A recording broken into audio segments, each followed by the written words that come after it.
চোর, বাটপার, সন্ত্রাস, চাঁদাবাজ, লুটেরা শ্রেণী সব এক হয়েছে আবারও বাংলাদেশের সাধারণ মানুষকে শুষে খাওয়ার জন্য।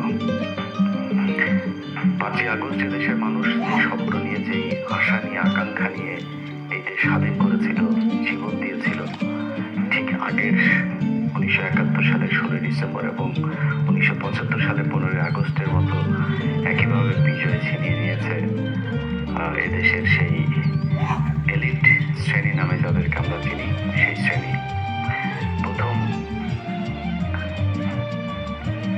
16 ডিসেম্বরের পর সোনাগাজী থেকে আওয়ামী লীগের যেসব নেতারা ওই পারে পালিয়েছিলেন, তারা এসে হঠাৎ করেই এই দেশের যে মানুষগুলো দেশ স্বাধীন করেছিল তাদেরকে সরিয়ে দিয়ে তারপর চেয়ার দখল করেছিলেন।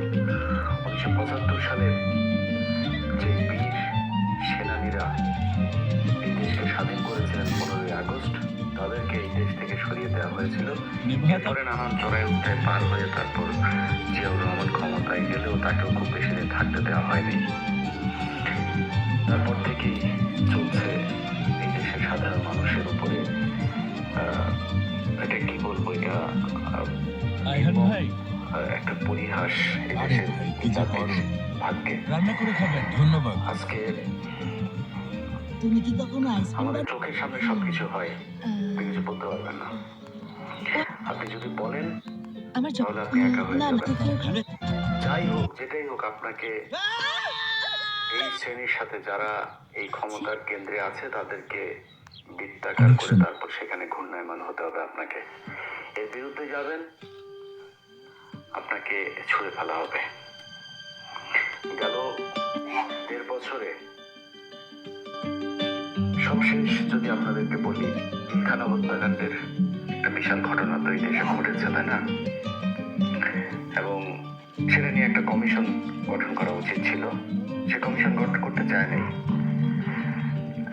আমরা ব্যাপক চাপ দিয়ে অনেক কথাবার্তা বলে টলে তারপরে এখন এলে সেটাও করতো না, কিছুটা চাপ ফিল করতো, এখন এটাও করে না। এখন এলে করতোই না, যা বলে বলুক, এটা করতে দেওয়া এখন তখন করেছিল। করার পরে দেখেন এই যে সময় চেঞ্জ হলো, কমিশন একটা রিপোর্ট দিয়েছে, সেই রিপোর্ট তারা প্রকাশও করে না, সেই রিপোর্ট অনুযায়ী কোনো ব্যবস্থাও নিচ্ছে না। তো কমিশনকে আপনার এটা করতে দেওয়ার দরকার ছিল, কি করে লাভটা হলো কি? এই দেশের আলেম সমাজ যাদেরকে এখনো পর্যন্ত জেলখানায় রাখা হয়েছে, তাদের নতুন করে আবার জেলে নেওয়ার জন্য, এবং যারা আছে জেলে তাদেরকে এখনো আবার আটকে রাখার জন্য নতুন করে সন্ত্রাস বিরোধী আইনের সেই মামলাগুলোকে জীবিত করা হচ্ছে। কেরানীগঞ্জে প্রথম আলো, এন্টি টেরোরিজম ইউনিট পুলিশের এবং সিডিডিসি এরা মিলে ডিজিএফআই এর একটা চক্র কেরানীগঞ্জে, তাদের পূর্বের এক অভিনেতা আছে আলামিন নামে এক ব্যক্তি, তিনি এই বিভিন্ন মাদ্রাসায় খুলতো। সে মাদ্রাসা খুলে নিজের মতো করে সেখানে কিছু ওই পুতলা পাটলি, বোমা টোমা, বিজাবি বানানোর যে জিনিসপত্র আছে, এই ধরনের জিনিস নিয়ে রাখতো। নিয়ে রেখে তারপরে একটা বোমা মারার হঠাৎ করে ছোটখাটো একটা বিস্ফোরণ ঘটাইতো। এই মাদ্রাসার ভিতরে বিশাল বিস্ফোরণ ঘটেছে। তো সেই ব্যক্তিকে দিয়ে, সে ব্যক্তি 2017 সালে একবার মাদ্রাসায় কাজ করেছে, 2022 সালে একবার করেছে। তাকে আওয়ামী লীগ কখনো জেলে বেশি দিন রাখেন নাই।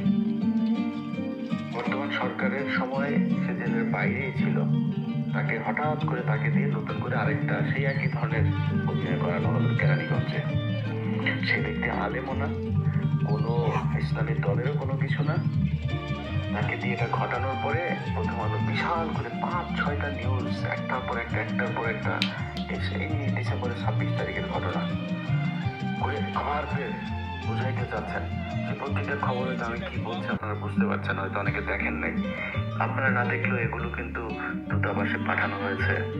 ডেইলি স্টার, আবার প্রথম আলো এটা তো আবার ইংলিশে করে, ডেইলি স্টার ওই নিউজই করে, ওইটা পাঠানো হয়েছে দূতাবাসে।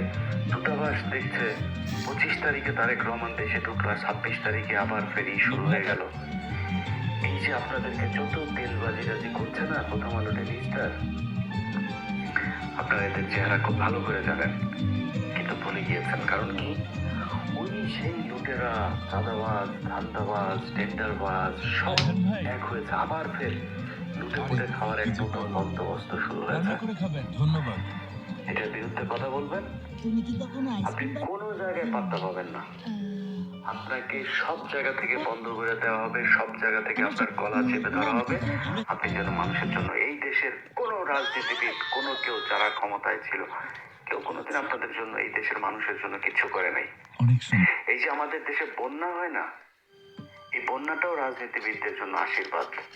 বন্যায় আপনার সবকিছু হারায় যায়, কিন্তু আপনার এলাকার চেয়ারম্যানের ঘরে আগের চাইতে আরো বেশি সম্পত্তির পাহাড় হয়। আপনার এলাকার যে ইউএনও আছে, আপনার এলাকার যে ডিসি আছে, সবার ঘরে ঘরে টাকা। সবচাইতে বেশি লাভবান হয় দুর্যোগ ত্রাণ মন্ত্রণালয় আছে না, এদের পুরো পরিবার দোয়া করতে থাকে পুরো সারা বছর। কখন বন্যা আসবে, বর্ষা আসবে, জলোচ্ছ্বাস হবে, ঘূর্ণিঝড় হবে, এদের ঈদ লেগে যায়। আপনার চিকিৎসার জন্য আপনাকে সরকারি হাসপাতালের ওই বেডের নিচে যে জায়গা আছে, ওইখানে স্বেচ্ছেতে জায়গায় প্রস্রাব পায়খানার মধ্যে আপনার ফেলে রাখা হয়েছে। আপনার ট্রিটমেন্ট হইল না, না হইলে এটা নিয়ে কেউ চিন্তা করে নাই। কারণ তাদের পাতলা পায়খানা হইল সোজা সিঙ্গাপুরে যাওয়ার ব্যবস্থা করা আছে। এটাই আমার সেই দেশ। সেখান থেকে মনে হয়েছিল যে আমরা বোধহয় বের হয়ে একটা সুন্দর একটা জায়গায় যাব। কেউ চেষ্টা করে নাই। এই যে 2 দিন পর পর ভূমিকম্প হয় না, আল্লাহ না করুক, এটা আপনাদের জন্য একটা বিশাল সংকেত। এই সংকেত দিয়ে বোঝানো হচ্ছে যে 2024 মানুষকে আপনাদের চোখের সামনে মারা হয়েছে। সেই রক্তের সাথে আপনারা বেইমানি করেছেন নিজেদের চেয়ারগুলো পেয়ে। তারপর খুব সুখে আছে মনে করেন, এত সুখ মনে করার কিছু নাই। ওই যে আগার গায়ে, ওই যে গাজীপুরে বৃদ্ধাশ্রম গুলো আছে না, যায় দেখেন, কোনো রিক্সাওয়ালার মা ওই জায়গায় নাই। আপনাদের মতো চেয়ারে বসে থাকা মানুষকে তার শরীরের ক্যান্সারের এই যে একটা কেমোথেরাপি দিতে গেলে এই সরকারি হাসপাতালে মহাখালীতে যায় দেখেন, নিজের চোখে দেখেছি। হাসপাতালে অনেক নিউজ আছে আমার, যে দেখেন কিভাবে বসিয়ে রাখা হয়েছে তাদেরকে। টাকা দিতে হয়, না দিলে কেমন সিরিয়াল পাওয়া যায় না। ঢাকা মেডিকেলে একটা ছোট্ট একটা বেডের জন্য কত কান্নাকাটি, এর তদবির, ওর তদবির, নানা তদবির ছাড়া কেউ এখানে থাকতে পারবেন না। ট্রিটমেন্ট নাই। এই যে মানুষগুলো এখানে এই কষ্ট দেন না, কষ্ট দেন, নিজে সিঙ্গাপুরে ট্রিটমেন্ট নেন। এই জন্য আপনাদের বাবা মাদেরকে দেয়া এই বৃদ্ধাশ্রমে থাকতে হয়। আমি ইন্টারভিউ নিতে গিয়েছি, আমি প্রতি বছর মা দিবস, বাবা দিবস এগুলোতে দেখতে যাইতাম। কোথায় গুলশানে বাড়ি, কোথায় বিশ্ববিদ্যালয়ের বিশাল বড় এক প্রফেসর, অমুক সেনাবাহিনীর ব্রিগেডিয়ার একজন, পুলিশের অমুক,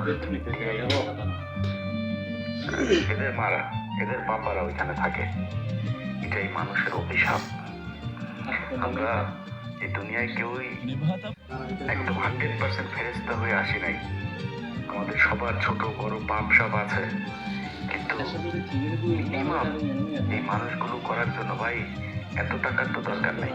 আর খাইতে পারতেন তো, আপনাদের টাকা খাওয়ার সেই ব্যবস্থা আছে, খাইতে পারতেন, সমস্যা কি? এইভাবে লুটপাট করতে হবে? রান্না করে খাবেন। কি দেখেন নাই শেখ হাসিনার যে পতন দেখেন নাই? এই পতনের পরে আপনি কোন আশায় আবার ফের নতুন করে এগুলো শুরু করেছেন আপনারা? কি মনে করেন এগুলো বিচার হবে না? এগুলো আপনি পার পেয়ে যাবেন।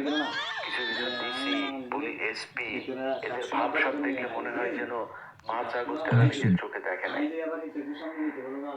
আজকে এই যে জোর জুলুম করে বিভিন্ন জায়গায়, আমি কোন দলের ব্যাপারে বলছি না,